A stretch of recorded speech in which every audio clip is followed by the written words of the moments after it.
Hey everybody, welcome to number 4 of Comfortable Hell.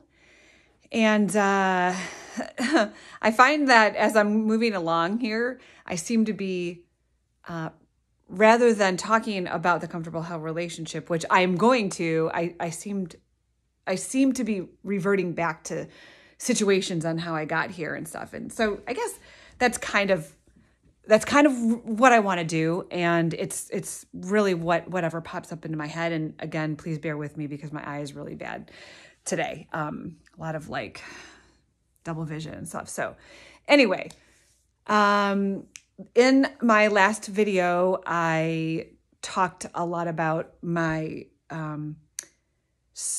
sort of ability to attract the same sort of situation again and again, ones that aren't good for me, but it's kind of like the universe keeps throwing the same situations at me again and again. And although I am growing, I'm still attracting the same sort of thing.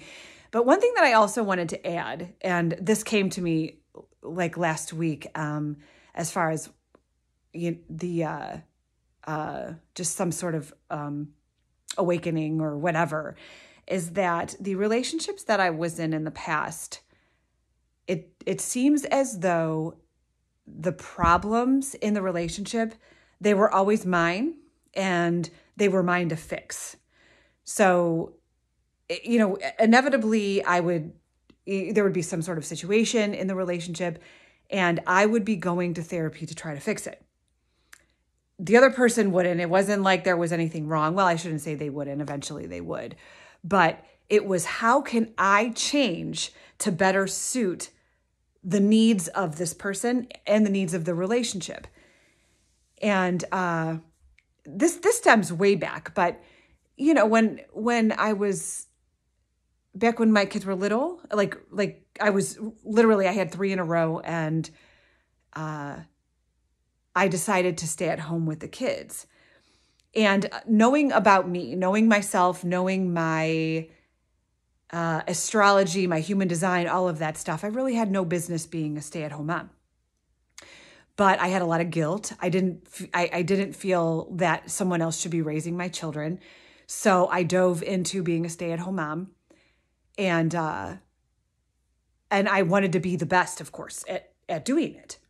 But it's like, so in order to do that, what did I do? It was like I started interviewing stay-at-home moms, right? I joined the preschool PTA, who's, it's just a bunch of stay-at-home moms. And I started talking to them about it. And they were telling me how much they loved it.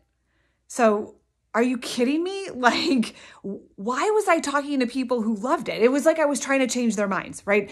They're like, oh, I love staying at home. It's like the gift that I've always wanted. And I'm just looking at them like they're from outer space. I'm like, how do you love this? And, it's like, rather than me going and talking to other women that are working moms, which would have made a shit ton more sense, what do? I interview and start hanging out with moms that love being at home.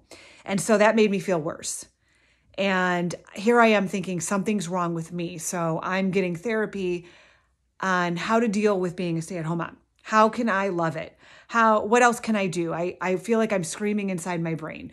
How do I play with my kids and not hate it?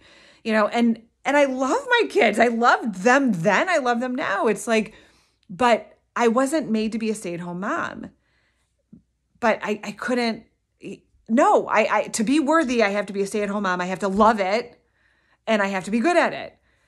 But I didn't love it. And that's okay that I didn't love it. But to me, I was failing. And I would cry. Like when I woke up in the morning, I would cry because why do I not love this? And it was like, and I also didn't love my husband. And so I was going to therapy to figure out how to fall in love with my husband again. And I prayed every day that I would fall in love with my husband again. I wanted to fall in love with him and I wanted to love being a stay-at-home mom. And I beat myself up about it all the time. Why?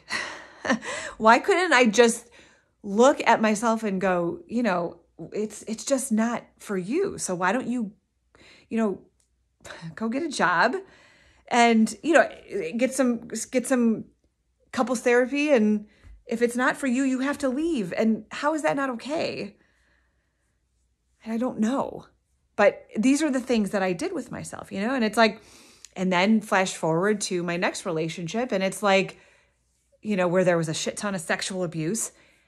And what did we do? We went to a sex therapist to learn how I can have more sex, because he wanted it 7 days a week, sometimes more than once a day.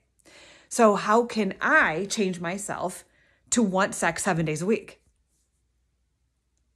It's like nothing that I wanted or none of my needs were ever taken into consideration.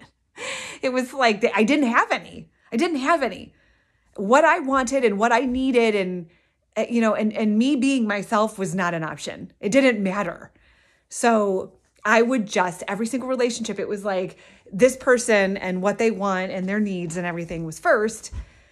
And I would just I would learn and get therapy and all that to sort of work around what they wanted and to make it better, to make a situation that wasn't for me better. I would have been such a more productive and attentive mom if I was working and coming home and then giving them getting that fulfillment of who I really am and coming home and just being with them. And what do you mean other people couldn't raise them? Are you kidding me? Like, I'm all about a community raising my kids and, doing it together. Like, that's a whole nother story, how things are going to look in the future, but which I will talk about, but that's we're not there yet. So anyway, these are the things that I let a lot of myself go in these relationships. And this is what I was gearing up in my next relationship. So, with Robert, so like I said, I felt like he was just like all these other safe relationships. He was familiar to me, even though I didn't know him, on a physical level. He felt very familiar. And I talked about how the Kabbalistic astrologer told me that it was a karmic relationship and that I owed it to him in this lifetime to show him that relationships can be different. And whether or not he wanted to learn and to change was up to him, not on me. But he didn't. So anyway, I felt like he was a very familiar person to me, like the process that in which I have relationships felt familiar with him. And it started off in a very similar fashion where I felt that he liked me. Like, he didn't have a lot of friends. He didn't hang out with friends really. I think in his head, he felt like, that's, anyway, I digress. So it started out where we went, he took me to a Browns game and literally thought of everything, right? He made sure I had I was warm, and he made sure I had the food, and he brought hand warmers and foot warmers and, took me and got my favorite beer and, all this stuff. And we had a first date that was way too long. Why not just meet for coffee and get to know each other a little bit? But I didn't do that. It was like this day-long first date, that started at Starbucks and went to down in the flats. And then we actually never made it to the Browns game. That's a whole nother story. It doesn't matter. So we went back to this bar again.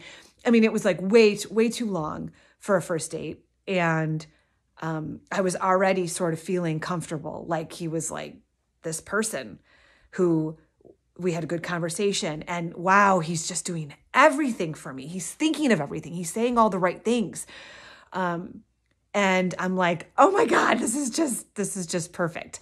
Like, and of course I kissed him at the end of the date, and I'm like, oh, like he even like smelled familiar to me. You know what I mean? Like it was like a connection, and it was like, oh my God, I'm going to be in trouble. He was doing everything right. Just pulling out all the stops. And I'm like, oh, here we go, and then of course he wanted to take me to dinner in a few days. And it was like this nice dinner where he just, poured it on, and it's almost like, if you think about what a narcissist does in the beginning, it's like they look at all the things that you're going to love. They pay attention to everything that you say, all of your favorite things. And they make sure that they shower you with all of these amazing things. And, you're telling your friends like, oh, he's just perfect. And wow, he thought of this and he thought of that. And he remembered that I said this. It's like they just jot down everything. And in my head, I'm like, okay, well, maybe this one's different. And even though I had these feelings about it, that I even said to him later, like and he said all the right things back to me. And I sometimes it really is a good person who's doing things and who's very attentive and thinking of all the things to do for you. But all I can say is that if I was strong enough to, I hate this saying, but pump the brakes. Like if I was strong enough to do that early on, and I slowed it down and I really listened to my instincts and listened to my inner knowing and felt confident and really wanted an independent relationship, and I listened to my needs, it wouldn't have gone further.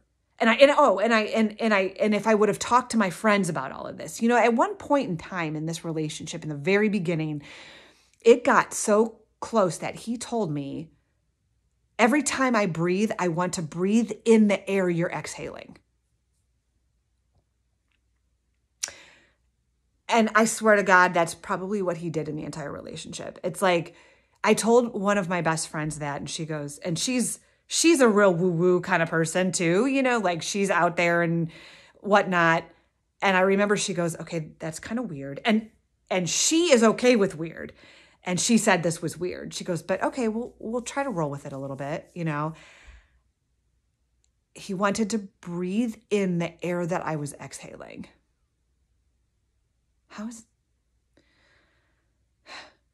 Okay. I was like, oh, isn't that just so cool? So anyway, we're going to end this vlog. I'm trying to keep them around 13 minutes or so because I just want to keep them fresh. But I just want to say that this is the beginning of the red flags, was just how much he was jotting down to remember about me. And that was, and I knew it, and I knew it, and I felt it, and I felt it inside. And there were a lot of things about his family, that I just wasn't comfortable with, a lot of things that I saw that were happening that I didn't feel were right. And he wasn't even divorced yet. I mean, he was getting, the papers weren't signed yet. And my God, there was a lot of shit there too that I shouldn't have had to deal with. And, but I opted to do so. So, next vlog, we're going to dive into that a little bit more. We're still talking red flags because there were so many, and I really want to get this out there because I just kept telling myself, nah, this is it. I'm going to make it work. It's okay. That red flag's okay. And there were probably a million of them. So anyway, thanks for listening, and stay tuned for my next vlog.